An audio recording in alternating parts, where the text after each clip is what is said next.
You're live now.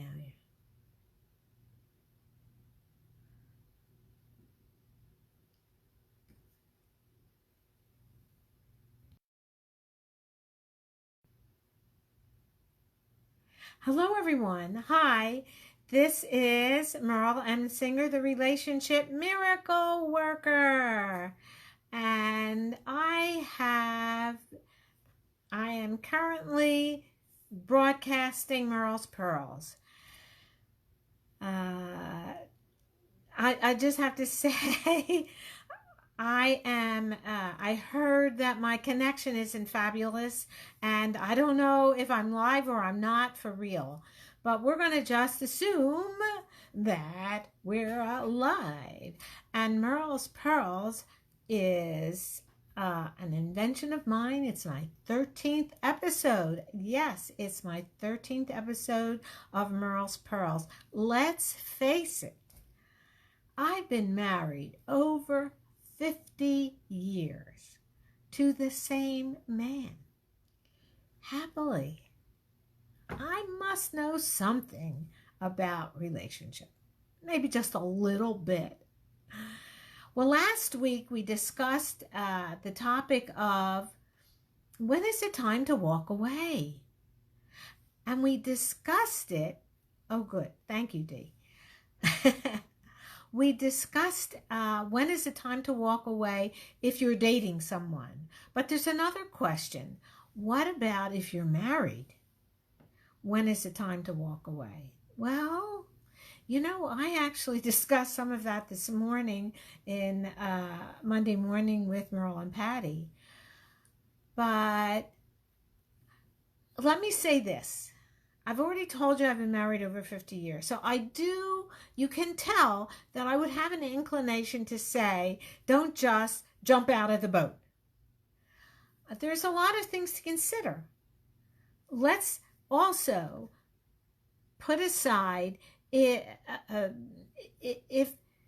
there's abuse in a relationship, then that's a no-brainer.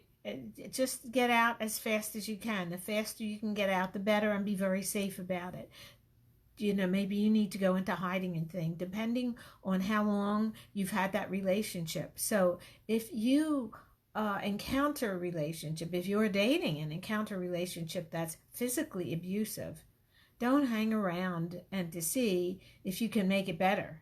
The answer is no. You can make it better by getting out.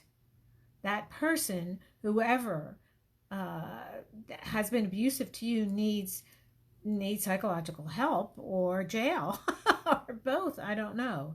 But that's not our topic for today. Our topic for today is being in a relationship, and it's not an abusive relationship, not physically abusive. I don't mean to say that you've never yelled at him and he's never yelled at you. I mean, there must be relationships like that. I just don't know of any, and I certainly don't participate in that. Although, at this point, I don't think we do a lot of yelling, but we can bicker. Yeah, I mean, it happens. And it's always his fault, right? And if you're the guy, it's always her fault. Let's face it. But I think sometimes, the grass is always greener. Whatever your situation is, when you're feeling a little down on a particular day, if you're not married, then you say, oh my gosh, I wish I were married. And if you are married, you say, oh, God, give me those single days. Because the grass is always greener when you're a little depressed. So account for that and know that.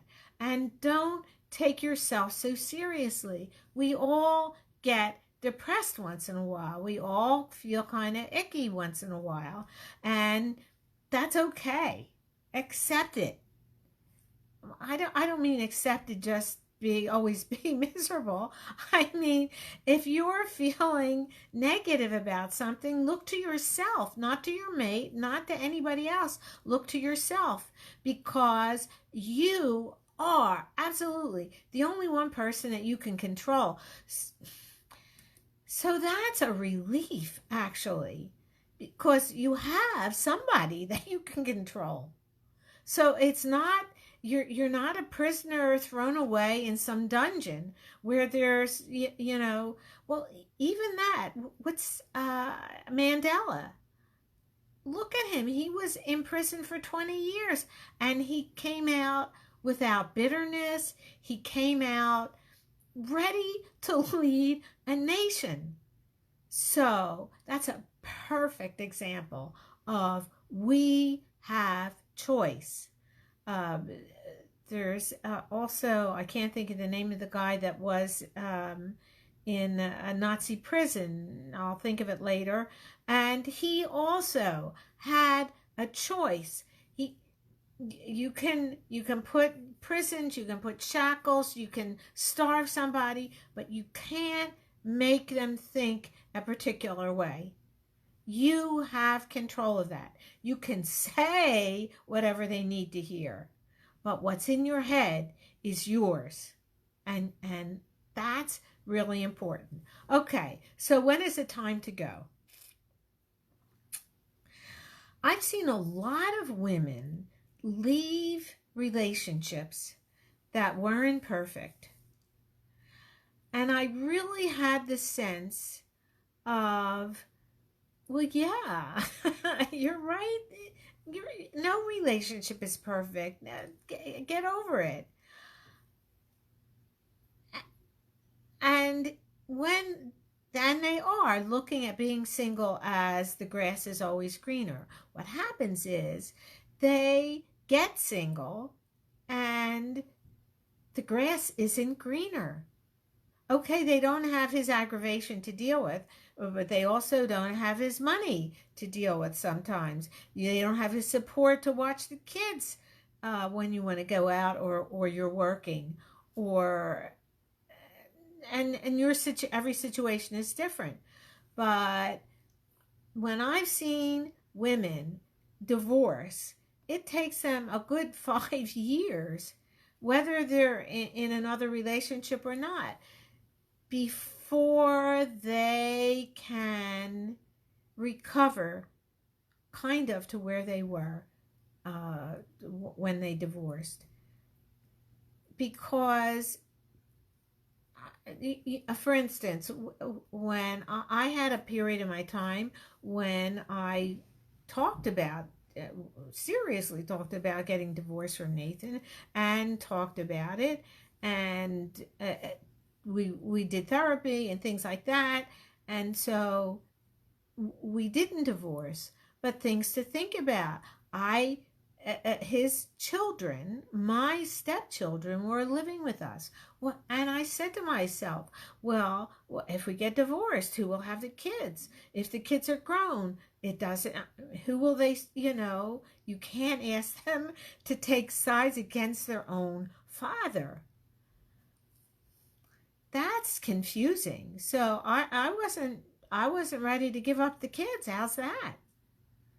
And and then the money, who's making the money, who's making the most money, how will it never shares as well when you're divorced, unless you're incredibly wealthy. I mean, if you're so incredibly wealthy that half of that will be more than enough, if a quarter of it will be more than enough, then you can think about, at least the economics of it might be okay. But I think that, for instance, okay, so here's another thing. One of the things that I believe is, if you want to have a happy life, then you want to surround yourself with happy people.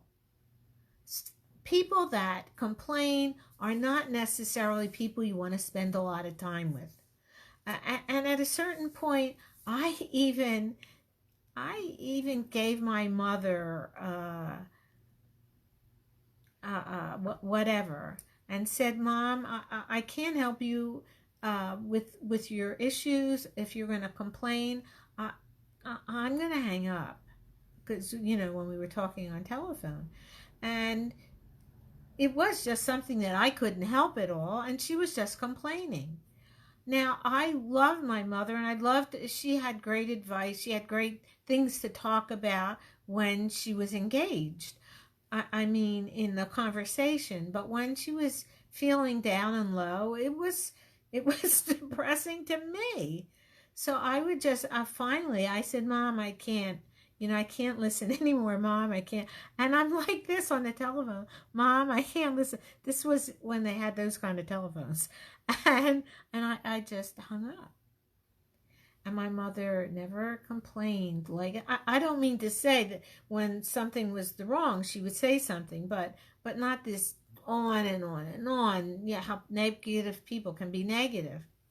So, in the same way, you really need to take a look at your own life with whomever's around you, but take a look at your life and what you're doing to make yourself happy. Because, and here's the clue, if you're really nice to other people and you say, hi, honey, hi, sweetie, and that to the people around you, then you're probably pretty happy. And if you're not doing that with your partner, then maybe the first thing you need to do, with rather than blame it on him, it's his fault I'm like this, but to look inside yourself to see what things you can do to make yourself happy aside from this guy, and make yourself happy. But join the gym. Even when you say, oh, I don't know what it'll be, if anything that comes to your mind, just do that. And don't worry about, oh, I can't do this, I have obligations as a wife and mother. You can do it. You can find something that will make you happy, that you can fit into your life. And that's after you've done that so much that you really are happy in your life, but this guy still is not right for you. That's when you can walk away. But until then, I give the partner a little bit more of a pass than I would anybody else in my life. And so that's my theory about when is it time to walk away from a marriage. We talked last week about when is it time to walk away from a dating situation. That's a little quicker. Get over with it and move on to the next guy, because there's somebody really great out there for you. Catherine says, hello, Catherine. I play my ukulele as often as possible for myself and for others. Happy, happy, happy. That's exactly a perfect example. It's nobody else but Catherine may be playing the ukulele to make themselves happy, but maybe it's a violin, maybe it's playing bridge. Everybody has their ukulele, and find it and use it and be make sure you do it often. That's the part of you control. That's so exciting. And you will see, if you take those measures and you are doing things that make you happy, you will see that the people around you look just a little different, a little better. It's the strangest thing. It's like wearing dark sunglasses, and then like in the farmer's market, I wear my dark sunglasses, and then there's shade from the tents from the farmers, and then I take them off, and oh, this fruit is beautiful. It doesn't look the same as with the sunglasses. And when you're not feeling quite hotsy-totsy, maybe you're wearing sunglasses. So do the things that you can do that will take your sunglasses off, and you will be surprised that all the people around you look a little bit nicer, a little bit better, and you'll have a little bit more compassion for the ones that are still unhappy, and especially your partner. That's my pearl for the day, and I will be back next Monday at 8 o'clock. In the meantime, you can see in the background Cracking the Relationship Code, buy my book, make a little testimonial on it, follow me on Instagram, everywhere, and like me. I like you.